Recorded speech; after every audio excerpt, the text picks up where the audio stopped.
Everything we stand for is under attack. Our individual freedom is under attack. Our rights are under attack. The sovereignty of our nation is under attack. For years, Giorgia Meloni managed a delicate balancing act in Rome. She was the fiery patriot speaking directly to Italians about national pride and the dangers of foreign influence. In Brussels, however, she wore a different mask, the charming diplomat. Smiling at photo ops, carefully navigating the endless corridors of EU bureaucracy, this dual role kept her afloat in two very different political arenas, but it also made her appear contradictory, criticizing Europe at home while cooperating abroad. That game has now reached its breaking point. The narrative paints this as the moment Meloni has had enough. No more compromises, no more polite smiles. Her message to Ursula von der Leyen was described not as the gentle push of a partner, but as the sharp declaration of a leader who refuses to bend any further. The tension is framed almost theatrically. The patient Italian prime minister, who for years tried to play by Brussels rules, finally loses patience and decides that sovereignty must come first, even at the cost of European harmony. This break is not presented as a minor policy disagreement. It is cast as a historic rupture, a line in the sand. The portrayal suggests that Meloni no longer believes in the EU's leadership as a guiding force, but rather sees it as a danger to her country's independence. And so with one speech, she shifts from cautious participant to open rebel, transforming the European stage into a battlefield where Italy, under her watch, will no longer quietly obey. The heart of Meloni's anger is told here lies in what she and her allies describe as an assault on national sovereignty. Brussels unveiled what it called the mechanism of mandatory solidarity. Behind bureaucratic phrasing, the plan demanded that every EU member state accept a set quota of migrants. If a country refused, the punishment would be frozen cohesion funds, blocked agricultural subsidies, the very lifelines that weaker economies depend on. For Meloni, this was the tipping point. Italy, already under immense pressure from migration across the Mediterranean, was now told it must accept quotas without debate, without compromise, and with the threat of economic blackmail hanging over its head. The video portrays this as nothing less than a declaration of war against independent nations. It's not cooperation but coercion, not solidarity but submission. What fueled the fury even more was the plan to establish a European asylum chamber, a supranational body that could overrule national asylum decisions. This meant Rome, Warsaw, or even Berlin could say no to an application only for Brussels to later decide yes. To Meloni's supporters, this was the ultimate insult. Elected governments chosen by citizens stripped of the power to decide who may or may not live in their country. It is this framing of sovereignty stolen and replaced with central control that gives Meloni's confrontation its weight. It wasn't just another argument over EU regulations. It was presented as a fight for the soul of Europe itself, whether nations govern themselves or bow to an unelected elite in Brussels. The proposed migration pact wasn't just a matter of sharing responsibility. It was framed as financial blackmail. If Italy refused to play along, Brussels could freeze critical funds, cohesion funds, meant to support infrastructure, agricultural subsidies that kept farmers afloat, the very resources that Rome depended on. For Meloni, this turned the EU from a community of equals into a disciplinarian wielding a stick. In this light, it was no longer solidarity but extortion. The narrative builds to a dramatic crescendo here. Meloni realized that the EU leadership is not simply misguided but fundamentally weak and incompetent. Reports from Rome describe Ursula von der Leyen's humiliating performance during transatlantic trade negotiations, with Donald Trump as the final straw. Watching the head of the European Commission stumble, supposedly deferential and overpowered, convinced Meloni that if Italy's future depended on Brussels, the country would be doomed. Thus, she decided that survival meant resistance. The story frames this moment as her personal awakening, Meloni declaring that Italy would no longer beg, no longer quietly compromise. Instead, she would confront the system head-on, exposing its flaws and protecting her nation from what she saw as a creeping loss of freedom. But as a moral battle, the stakes are heightened. Deliberately, not just Italy's policy on migrants, but the future of self-determination in Europe. Her words and actions from then on are cast as part of a deliberate counteroffensive. A turning of the tables against those who once believed they could discipline her. The drama of this narrative lies in its framing, one leader standing alone, breaking the chains of financial coercion that Brussels tried to wrap around her country. To fully understand Meloni's next move, one must see the cunning behind it. Rather than simply rejecting the migration pact, she floated a plan of her own. Italy would issue 500,000 work permits for foreign laborers. At first glance, this seemed contradictory. Why would someone so critical of migration suddenly open the door for 500,000 outsiders? The script presents it as a masterstroke of political strategy. By proposing such a move, Meloni shifted the battlefield. Her critics could no longer paint her as anti-worker or even strictly anti-immigration.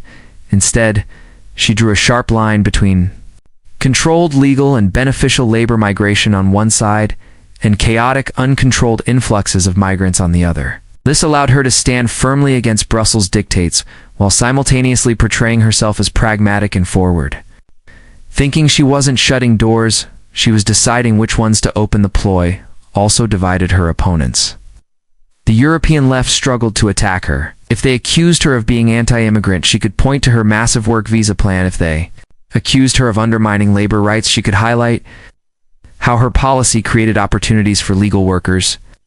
It was a rhetorical trap, one designed to neutralize her critics and confuse the narrative. Yet the script also admits Meloni later stepped back from the proposal, admitting it was a miscalculation, but even in retreat, the point had been made. She had shown she could manipulate the political conversation, outsmart Brussels, and present herself not as a reactionary, but as a strategist. The episode reinforced the broader theme. Meloni wasn't merely resisting. She was playing the game on her own terms, choosing when to attack and when to retreat. The confrontation reached a boiling point during a heated European Council meeting. According to the narrative, Germany's Chancellor Friedrich Merz stood tall, carrying the arrogance of Berlin's authority. He lectured Rome, declaring that the migration crisis could not be used for populist gains, and that Italy had to accept the directives of Berlin and Brussels. For many Italians, these words felt like an insult, an echo of a long history of being told by stronger northern powers how to behave. But Meloni was ready. Her response cut through the room with precision. Italy is not Germany's playground. We are a nation with 1,000 years of history, and we will not dance to your tune. The silence that followed was reportedly deafening. Observers described Merz visibly shaken, struggling to recover as French and Spanish delegates hid their smiles behind their hands. In that instant, the balance of power shifted, if only symbolically, from Berlin to the defiant nations of the South and East. The drama of this exchange is central too. Meloni's image, no longer a hesitant diplomat, she appeared as the uncompromising defender of Italy's dignity. The scene is presented as more than just a political argument. It is portrayed as a cultural victory, a moment where a smaller nation stood up to Europe's heavyweight and refused to bow. This kind of storytelling transforms policy disagreements into myth-making, casting Meloni as a David facing the Goliath of German dominance. What makes this narrative powerful is its resonance beyond Italy.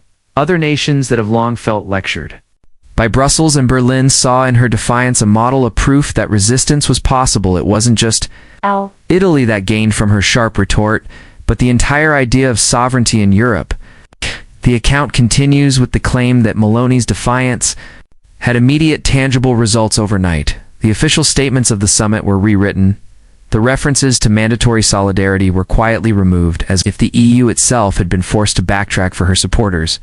This was nothing less than a total victory. A prime minister who entered the halls of power, numbered and outgunned, yet emerged with the language of Brussels rewritten in her favor. For Ursula von der Leyen, it was portrayed as a humiliating defeat.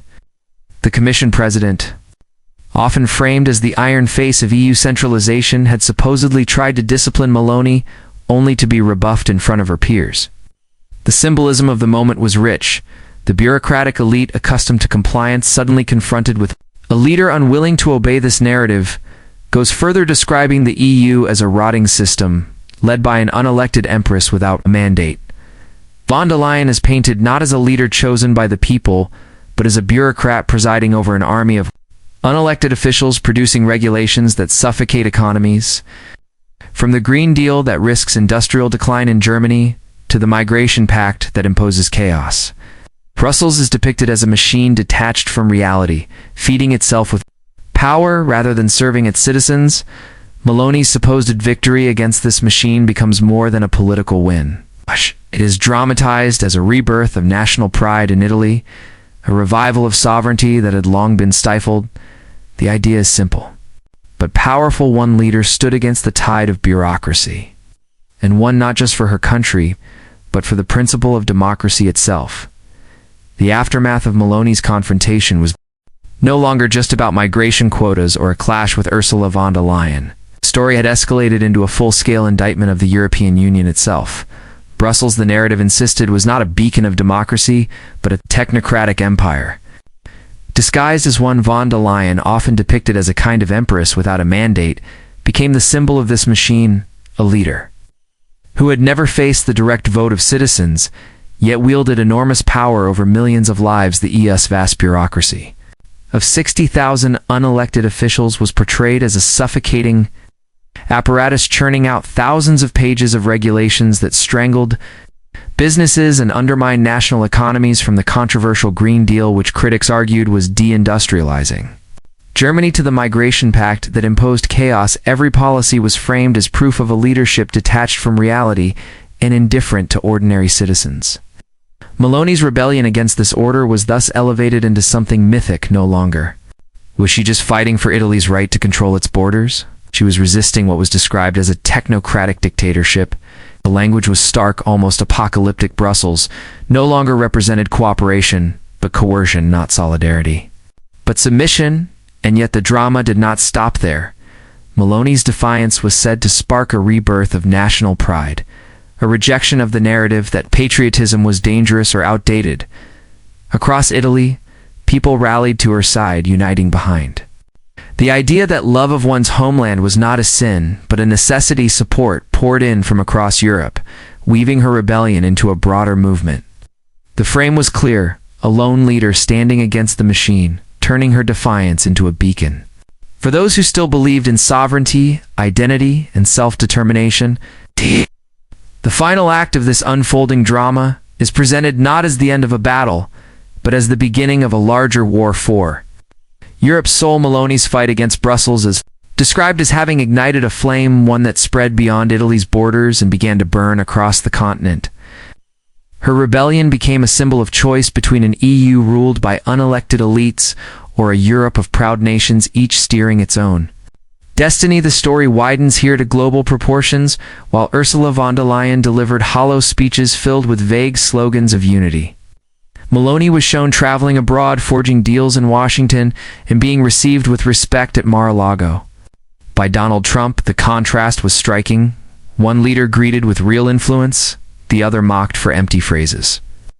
Against this backdrop, Meloni's calls for sovereignty and border protection resonated as pragmatic, while von der Leyen's words sounded detached, even delusional. The narrative then places the choice squarely in the hands of Europeans themselves.